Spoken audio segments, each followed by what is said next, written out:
जय जय राधे जय जय श्याम जय जय श्री वृंदावन। হরে কৃষ্ণ বন্ধুরা, আজকে আমরা চলে এসেছি পাণ্ডবা নির্জলা একাদশী স্পেশাল রেসিপি নিয়ে। এখানে আমরা মোট দুটো রেসিপি বানাবো, তাই জন্য আমি বাদাম ভেজে নিচ্ছি।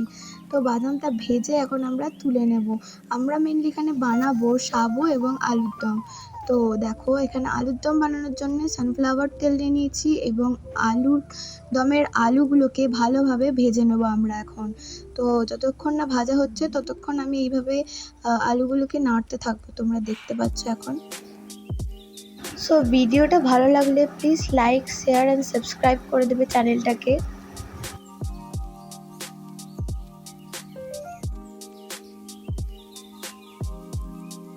তো দেখো, আলুগুলো ভাজা হয়ে যাওয়ার পরে এখানে আমরা কাঁচা লঙ্কা জিরে দিয়ে দেবো আলুর মধ্যে। কাঁচা লঙ্কা জিরে দেওয়ার পরে এখানে আমি দিয়ে দেবো টমেটো,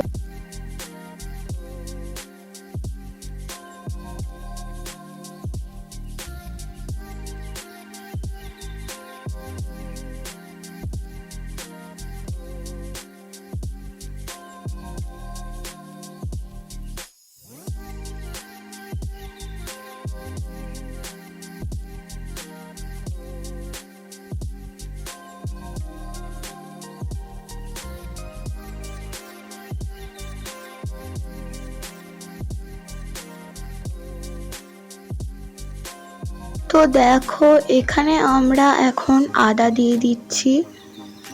তো তারপর এগুলো সব একসঙ্গে নাড়তে হবে, তোমরা দেখতে পাচ্ছ এখন নাড়তে হবে, সবগুলো একসঙ্গে ভালোভাবে কষাতে হবে। তো এখন আমরা এখানে জল ঢেলে দেবো পরিমাণ মতো।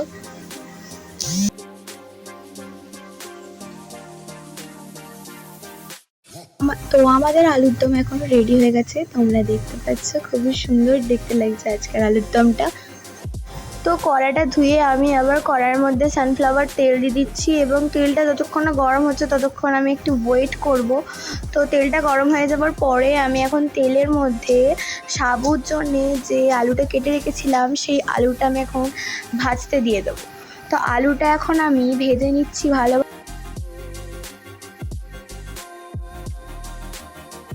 তো দেখো, অবশেষে আমাদের আলুটা কিন্তু ভালোভাবে ভাজা হয়ে গেছে, তোমরা যতটা দেখতে পাচ্ছ আলুটা কিন্তু ভালোভাবে ভাজা হয়ে গেছে।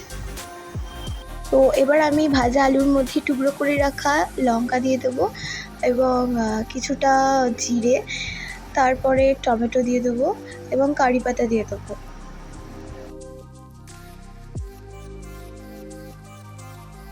এবং কিছুটা আদা দিয়ে দেবো।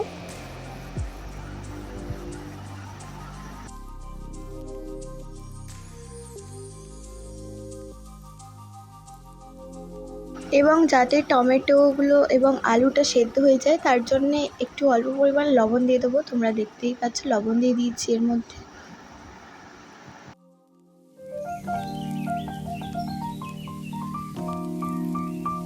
এর মধ্যে ধুয়ে রাখা কাজু ও কিশমিশ দিয়ে দিচ্ছি। তো এগুলোকে সব একসঙ্গে মিক্স করে আমি এখন ভেজে নেবো ভালোভাবে। ভেজে নেওয়ার পরে আমরা এখন দিয়ে দেবো সাবু দিয়ে দেবো আমরা এখন এর মধ্যে। আগে একটু লবণ দেওয়ার কারণে আমরা এখন একটু লবণ দিয়ে দেবো, কারণ আগে দেওয়া হয়েছে একটু, তাই বেশি দিলাম না লবণ। তখন ভালোভাবে মিক্স করতে হবে সাবুর সঙ্গে। তো আমরা এখানে ভেজে রাখা বাদামের গুঁড়োটা দিতে ভুলে গেছিলাম, তো এখন আমরা সেই ভেজে রাখা বাদামের গুঁড়োটা দিয়ে দিচ্ছি।